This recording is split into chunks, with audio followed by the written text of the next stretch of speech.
Hey guys, so here is an Airmaster industrial ceiling fan. I got this from Metal Pete a while back. He actually has a video of this fan on his YouTube channel. I'll probably put a link to that in the description. Brandon E. Johnson is here with me. Hello. But you can't see him.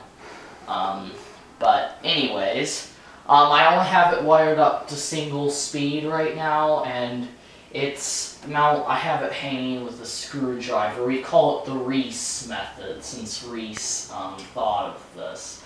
And it's pretty loose. I don't know how long I'm going to run it for, but here we go. Let's make sure not to go near so close. Ooh.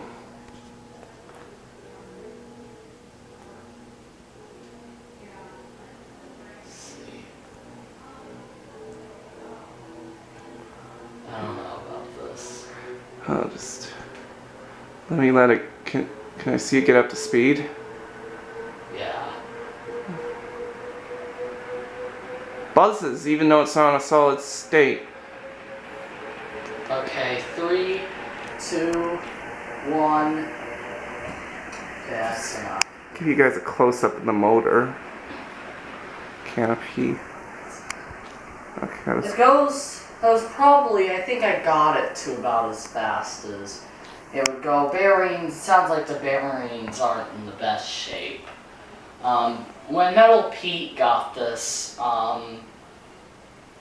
the capacitor it has a new capacitor, because when Metal Pete got this, the capacitor was bubbly and it fried and stuff. Yeah. So, Yeah. it was shaking around a bit. Ooh.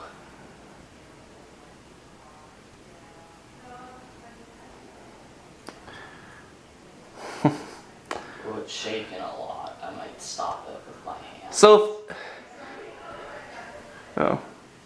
we're not gonna do a complete spin down.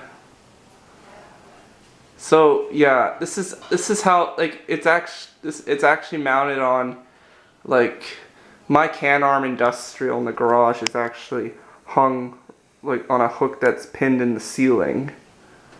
So Yeah. Yeah. So this will have to be, we'll have to mount it that same way with your except my silver line has the wheels, so yeah, we'll have to take it out though. Why? Because the J-hook doesn't fit. It's not big enough. I'll show you. But anyways, so that's it for this one. Thanks for watching. Don't forget to comment, rate, and subscribe.